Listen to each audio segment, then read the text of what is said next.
Black heads चेहरे की जिन जगहों पर ब्लैक हेड्स हैं जैसे कि नाक और ठोड़ी वगैरह, वहाँ नींबू का अर्क रुई पर लगा कर मलें।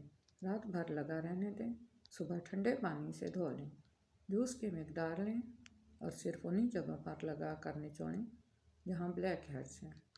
छाया ख़त्म करने के लिए आपके पास लीमू का अर्क है तो चेहरे या जिस्म पर छाया पड़ जाने पर लीमू के अर्क को बराह रास्त मुतासरा हिस्से पर रगड़ कर 15 मिनट तक लगा रहने दें और फिर धो लें।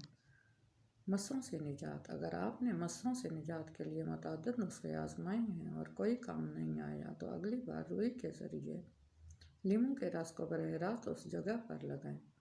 इस अमल को इतने दिन तक दोहराएं जब तक लीमू के अर्क में मौजूद तेज़ाबी असरात मस्सों को मुकम्मल तौर पर तहलील ना कर दें। सर में खुश्की लीमू के अर्क की मालिश अपने सर पर करें और फिर पानी से धो लें। इसके बाद 1 चाय का चम्मच लीमू का रस 1 कप पानी में मिलाएं और इससे अपने बाल धो लें। इस अमल को रोज़ाना उस वक्त तक दोहराएं जब तक खुश्की गायब न हो जाए।